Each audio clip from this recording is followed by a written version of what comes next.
यहाँ दी गई जानकारी ज्योतिष पर आधारित है तथा केवल सूचना के लिए दी जा रही है। TV9 डिजिटल इसकी पुष्टि नहीं करता है। यहाँ बताए गए किसी भी उपाय को करने से पहले संबंधित विषय के एक्सपर्ट से निजी तौर पर सलाह अवश्य लें।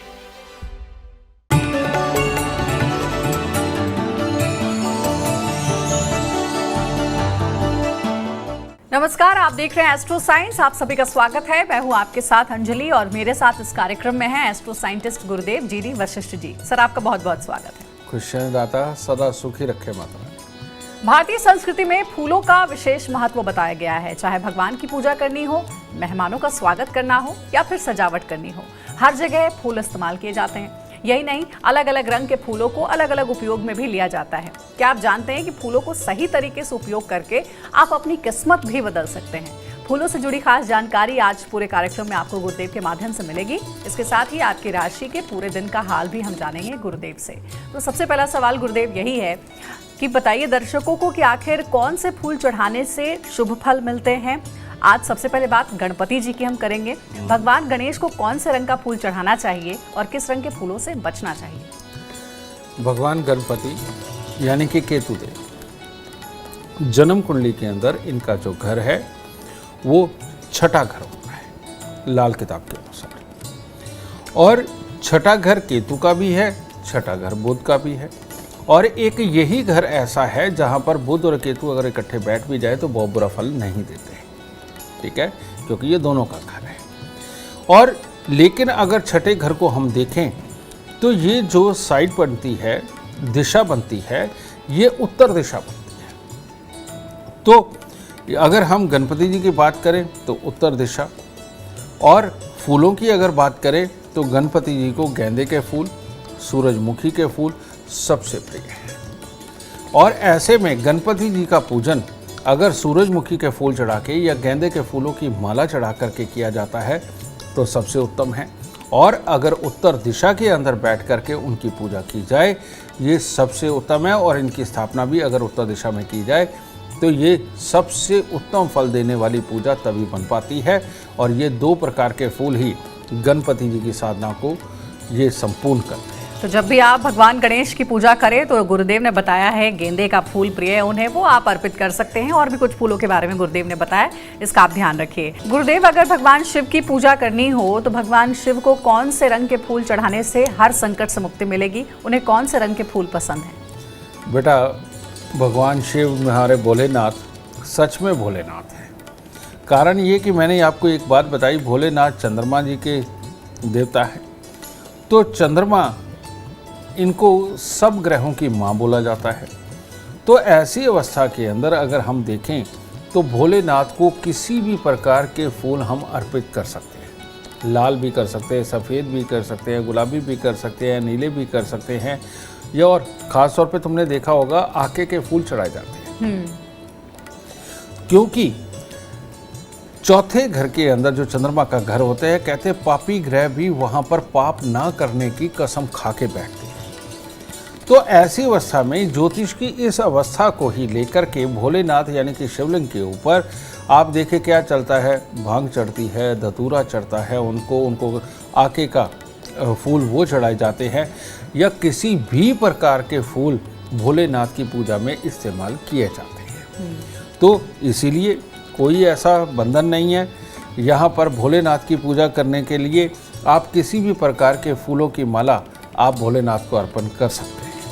तो और भगवान भोलेनाथ के बारे में ऐसा कहा भी जाता है कि उन्हें बस एक लोटा जल आप अर्पित कर दे, वो बस उससे ही प्रसन्न हो जाते हैं। बस जो भक्त है उसकी सच्ची श्रद्धा होनी चाहिए। तो उनके लिए कुछ भी ऐसा नहीं है कि कोई विशेष फूल आप अर्पित करें, जो समर्थ हो वो आप अर्पित कर सकते हैं, जैसा गुरुदेव ने बताया। गुरुदेव, अब बजरंग बली की बात करते हैं। हनुमान भगवान को कौन सा फूल अर्पित करना चाहिए और किस रंग से परहेज करना चाहिए?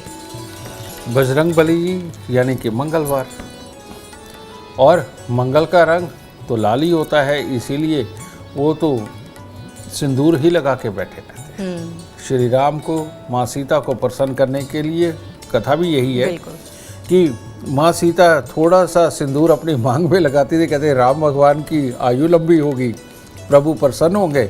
उन्होंने पूरे शरीर के ऊपर ही सिंदूर लगा लिया, बस प्रभु की आयु भी लंबी हो और प्रसन्न भी हो जाए। तो इसी प्रकार से हनुमान जी यानी कि मंगल, और मंगल के मित्र यानी कि बृहस्पति, सूर्य, तो ऐसी अवस्था के अंदर मंगल देव यानी हनुमान जी की पूजा के विधान के अंदर गुलाबी गुलाब भी दो प्रकार के हो चुके हैं। पहले भारत देश में सारे देसी गुलाब मिला करते थे, जिसका कि गुलकंद बनती है ना, वो आज भी बनती है। पुष्कर राज्य में उनकी खेती होती है और उसकी गुलकंद बन के आती है, जो कि शरीर के लिए बहुत ही शुभ मानी जाती है, खून के दौरे को काबू में रखती है और साथ ही खून की गुणवत्ता को बढ़ाती है, बीमारियों से बचाती है। इसीलिए उसे मीठा मत समझिए, गुलकंद ज़रूर खाया करिए, हनुमान जी की बहुत कृपा बरसती है। ठीक है, तो ऐसी ही अवस्था में अगर उनको हम कनेर के फूल, लाल रंग के, गुलाबी रंग के आते हैं, कनेर के फूल पीले रंग के आते हैं, और गुलाब, देसी गुलाब जिसमें खुशबू आती है, जिन गुलाबों में खुशबू नहीं आती बेटा वो विदेशी गुलाब है, वो हनुमान जी को प्रिय नहीं है।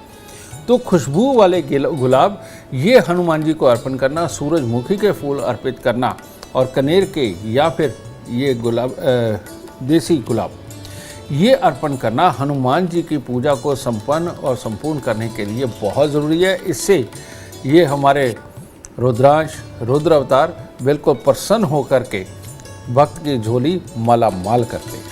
तो आपने जान लिया है कि भगवान हनुमान को पसंद है लाल रंग, तो लाल रंग के पुष्प उन्हें जरूर अर्पित करें जब भी उनकी पूजा के लिए आप जाएं। गुरुदेव, भगवान विष्णु जी को कौन सा फूल सबसे ज्यादा पसंद है और क्यों, किस रंग के फूल से भगवान विष्णु की पूजा करनी चाहिए? ऐसा है, भगवान विष्णु ये तो स्वयं लक्ष्मी को धारण करने वाले देवता है, और इनको जितनी भी सुंदर चीज़ें होती हैं, खुशबू वाली चीज़ें होती हैं, बहुत ही प्रिय होती हैं, स्वादिष्ट चीज़ें इनको बहुत प्रिय होती हैं। तो विष्णु भगवान, इनके लिए भी गुलाबी गुलाब ये सबसे उत्तम है।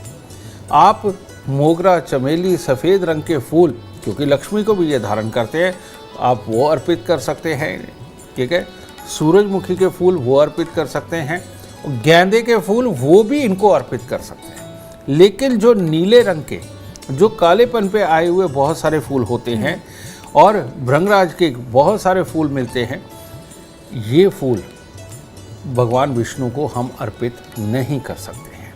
ठीक है, तो सिंपल पीले, सफ़ेद और गुलाबी रंग के जितने भी फूल हैं वो आप भगवान विष्णु को अगर अर्पित करते हैं तो भगवान विष्णु प्रसन्न होकर के माँ लक्ष्मी को आपके घर पर भेजते हैं और आपको सुख, संपत्ति, समृद्धि सब प्रदान करते हैं।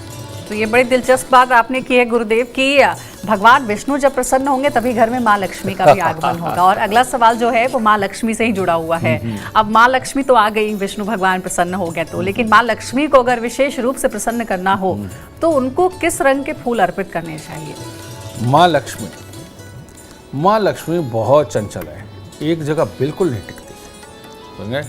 अब भ्रांति तो ये भी है कि खड़ी माँ लक्ष्मी का चित्र लगाए कि बैठी माँ लक्ष्मी का चित्र लगाए, यहाँ तक की भी इसके अंदर बातें चलती हैं। लेकिन आप खड़ी लक्ष्मी का लगवाएं या बैठी लक्ष्मी जी का लगवाएं, लेकिन साथ में गणपति ज़रूर होने चाहिए। ये बात बहुत ज़रूरी है। उसका कारण ये, माँ लक्ष्मी चलायमान है और हमारे जो गणपति है, गणपति देव आप देखेंगे क्या कि मोटे ताजे हैं, बैठे हुए हैं, मोदक खा रहे हैं, मीठा खाते हैं वो।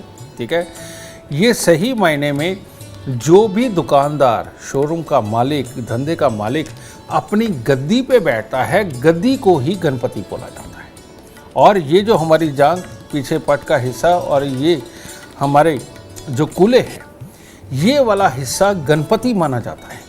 तो जो दुकानदार, जो शोरूम का मालिक, जो धंधे का मालिक टिक के अपनी गद्दी के ऊपर बैठता है, गणपति देव वहाँ पर आकर के विराजमान होते हैं और वहाँ मंगल कार्य करते हैं, क्योंकि गणपति गद्दी पे बैठ कर के हर आए हुए ग्राहक को जानते हैं, उसकी मानसिकता को जानते हैं, उसके तोल मोल को जानते हैं।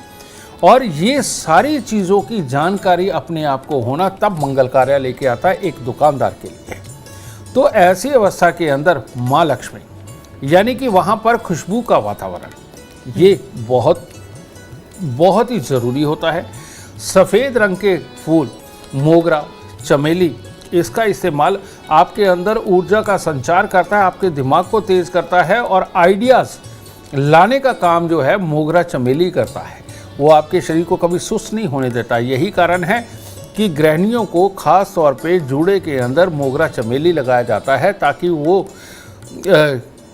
जागृत रहे एक तरह के और लो ना पड़े, क्योंकि परिवार संभालना होता है। ठीक है, तो ऐसी अवस्था के अंदर माता लक्ष्मी को सफ़ेद रंग के मोगरा चमेली या किसी भी तरह के खुशबू वाले फूल जो सफ़ेद रंग के हो वो अर्पित करना सबसे उत्तम होता है और माँ लक्ष्मी उससे प्रसन्न होती है। तो घर में अगर माँ लक्ष्मी की कृपा आपको चाहिए तो फिर आप माँ लक्ष्मी को सफेद रंग का पुष्प अर्पित करें, जैसा गुरुदेव ने बताया है। गुरुदेव, एक और सवाल है कि कई बार लोग माँ लक्ष्मी को गुलाब का फूल भी चढ़ाते हैं, वो शुभ माना जाता है, कमल का फूल भी अर्पित करते हैं, तो ये क्या शुभ होता है? ये दोनों पुष्प शुभ होते हैं? तो बेटा, मैं तुम्हें एक कहानी यहाँ सुनाना चाहता हूँ जो आज तक किसी किताब में, ग्रंथ में नहीं लिखी हुई। माँ लक्ष्मी का स्वरूप अगर आप देखें तो क्या है? माँ लक्ष्मी बैठी हुई है, कमल के फूल पे बैठी हुई है, एक तरफ गणपति जी है, एक तरफ सरस्वती है, पीछे 2 सफ़ेद हाथी हैं जो गंगा बहा रहे हैं। इसका मतलब क्या है? इसका मतलब है कि जो भी इंसान गणपति की तरह टिक के सोचेगा, गणपति की तरह टिक के अपनी गद्दी पे बैठेगा, अपने काम धंधे के बारे में सोचेगा, माँ सरस्वती यानी कि मीठा बोलेगा और अपने ज्ञान का प्रयोग करेगा, यार दोस्तों से मदद किससे लेनी है अपने काम के लिए इसका प्लान करेगा, तो ये जो विचार है, ये विचार रूपी गंगा 2 हाथियों के जरिए ये बहाई जा रही है, ये बहाई जा रही है और नीचे पानी इकट्ठा हो रहा है, कीचड़ की तरह इकट्ठा हो रहा है। और ये सब कुछ करने के बाद जो एक फायदेमंद आइडिया पैदा होता है उसे कमल के फूल पे बैठा के माँ लक्ष्मी के रूप में दिखाया गया है कि एक आइडिया आपकी किस्मत बदल सकता है और वो आइडिया माँ लक्ष्मी के रूप में आपके काम आएगा। तो सही मायने में क्या है? माँ लक्ष्मी आपके शरीर का जोश है और जोश को होश में रखने के लिए गणपति जी बताए गए हैं और आराम से बैठ के सोच के अपने कार्य को प्रगति तक पहुंचाना, आगे बढ़ाना, बेटा ये माँ लक्ष्मी के स्वरूप के रूप में यानी कि आपके घर में खुशहाली के रूप में आता है। और वो जो 2 हाथी हैं वो आपके विचार हैं। ठीक है, तो ऐसी अवस्था में कमल का फूल, कहने का मतलब दुनिया के अंदर कोई भी चीज़ बुरी नहीं है, ये समझाते। और कमल के फूल का उत्पन्न होना यानी कि अगर कोई ऐसा विचार जो कि शायद सामने वाले को सुनाने पे अच्छा ना लगे लेकिन आपके लिए लाभकारी हो, इसको इंडिकेट किया गया कि माँ लक्ष्मी कमल के फूल पर भी विराजमान हो, यानी कि कमल का फूल चढ़ाना शुभ माना जाता है। बिल्कुल शुभ माना जाता है और यही समझाता है कि चुपचाप अपना काम करिए, सोच समझ के काम करिए, मीठी बोली के साथ काम करिए। कमल के फूल के अंदर गुण जो होते हैं चढ़ाने पे वो यही होते हैं कि आपके अंदर एनर्जी को बना करके रखते हैं और लोपन नहीं आने देते। गुरुदेव, अब माँ दुर्गा की बात करेंगे। माँ दुर्गा की उपासना किस रंग के फूल से करनी चाहिए ताकि तरक्की के रास्ते खुल सके? माँ दुर्गा यानी कि बुद्ध, ठीक है। माँ दुर्गा सही मायने में हमारे शरीर के अंदर जितनी नसें हैं, हमारी प्लानिंग बनाने की जो बुद्धि है और प्लानिंग बना करके हिम्मत करने की जो ताकत है। आप माँ वैष्णो देवी जाते हैं, माँ दुर्गा का संपूर्ण वास है वहाँ पे। वहाँ पर क्या है? सेंटर में माँ लक्ष्मी है, लेफ्ट हैंड पे देखेंगे तो माँ सरस्वती है, राइट हैंड पे देखेंगे तो माँ काली है। इसका मतलब क्या है कि सरस्वती का ज्ञान, यारी दोस्ती, जान पहचान, ठीक है, और माँ काली की हिम्मत यानी कि इन सब का इस्तेमाल करके एक आइडिया आना, और माँ काली यानी कि हिम्मत दिखा करके उस आइडिया के ऊपर इम्प्लीमेंट करना, जिसे कहते हैं रिस्क लेना, ठीक है। जो ये दोनों चीज़ें करता है वहाँ माँ दुर्गा लक्ष्मी के रूप में प्रकट होकर के भक्त को मालो माल करती है। और माँ दुर्गा को सबसे जो प्रिय फूल है वो है गेंदे के फूल। गेंदे के फूल भी कई प्रकार के आते हैं, वो लाल रंग ब्राउन कलर के भी होते हैं, पीले रंग के भी पूरी तरह से होते हैं, हल्के ऑरेंज कलर के भी होते हैं जी। तो आप कोई भी गेंदे के फूल का प्रयोग कर सकते हैं माँ दुर्गा को प्रसन्न करने के लिए। और सबसे उत्तम, आपको 7 कन्याएं या 9 कन्याएं जमानी चाहिए और सबके गले में आपको गेंदे के फूलों की माला डाल के कुछ मीठा दे करके माँ दुर्गा को प्रसन्न करने की कोशिश करिए।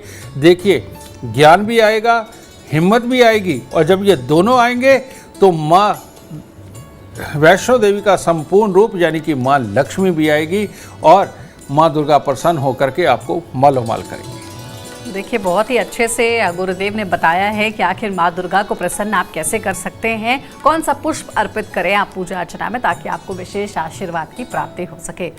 अगर आप भी जीवन में कामयाबी चाहते हैं, अपार धन और लाभ चाहते हैं, तो गुरुदेव के बताए हुए उपाय जरूर करें। उम्मीद करते हैं आपको आज का विषय पसंद आया होगा। कल आपके सामने लेकर आएंगे एक और नया विषय जो आपकी कॉम्प्लिकेटेड लाइफ को बना देगा आसान और खुशियों से भरपूर। अगर आप हमारे गुरुदेव से मिलना चाहते हैं या पर्सनली बात करना चाहते हैं तो आप कॉल कर सकते हैं। नंबर है 9999990522। आप भी सुख समृद्धि और खुशहाली चाहते हैं और चाहते हैं दुखों का अंत हो जाए, तो इसके लिए एस्ट्रो साइंस ऐप डाउनलोड करना ना भूलें। फिलहाल समय हो गया आपसे इजाजत लेने का। बने रहे हमारे साथ और हमारे एस्ट्रो साइंटिस्ट गुरुदेव GD वशिष्ठ जी के साथ देखना ना भूलें एस्ट्रो साइंस रोजाना सुबह 8 बजे। नमस्कार।